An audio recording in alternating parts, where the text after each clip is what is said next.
Haïti a été proclamé, est né après une résistance noire extraordinaire. On peut citer des géants, Boukman Duty, félicité. Ces géants de la cérémonie du bois caïman sur lesquels il y aurait tant à dire. On peut citer évidemment Toussaint, l'ouverture, et surtout Jean-Jacques Dessalines.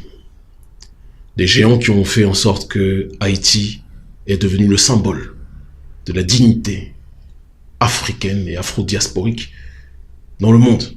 Ils ont été les premiers au 19e siècle à dire avec autant de dignité à l'oppresseur occidental et plus particulièrement à l'oppresseur français: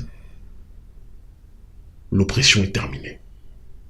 Et notre peuple a décidé de se lever.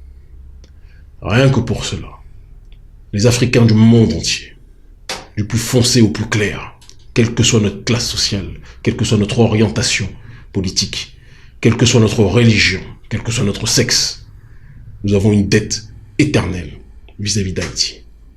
Et ça, je tiens à le préciser devant caméra.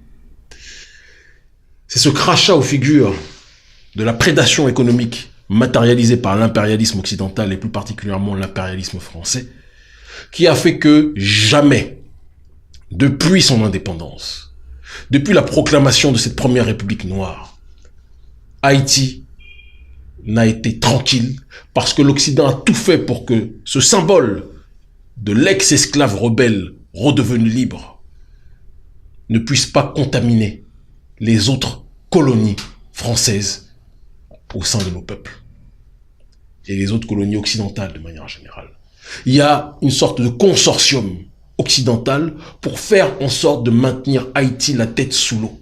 Parce qu'en maintenant Haïti la tête sous l'eau, quand d'autres nations songent à l'indépendance, on leur rappelle rapidement: vous voulez ressembler à Haïti? Vous êtes prêts à en payer le prix? Et il suffit de faire le tour des Caraïbes aujourd'hui. Martinique, malheureusement Guadeloupe, Guyane, peuple que j'aime en perdre l'esprit, toutes ces entités que je viens de citer. Quand vous leur donnez l'exemple d'Haïti, personne ne veut être indépendant. C'est ça la réalité. Parce que l'impérialisme français vous dit: le prix à payer, c'est d'être instable de manière perpétuelle comme Haïti. Mais Haïti n'est pas instable dans son ADN politique. Haïti est déstabilisé continuellement. C'est important de le rappeler.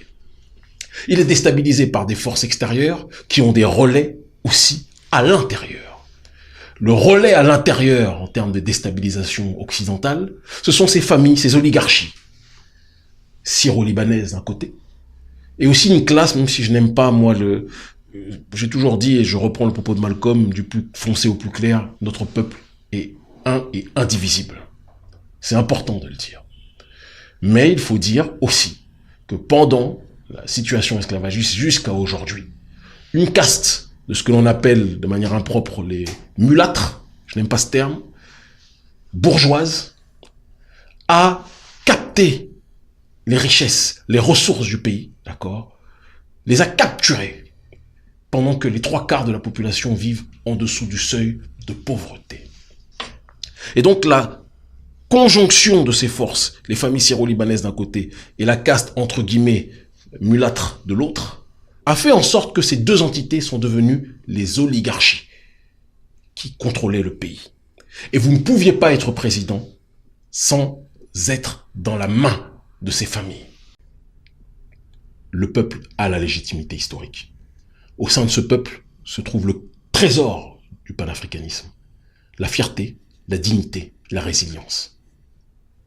Dès lors qu'on sera capable, et je dis on parce que nous sommes tous concernés par la situation de notre peuple à Haïti, dès lors qu'on sera capable de mettre nos différents de côté,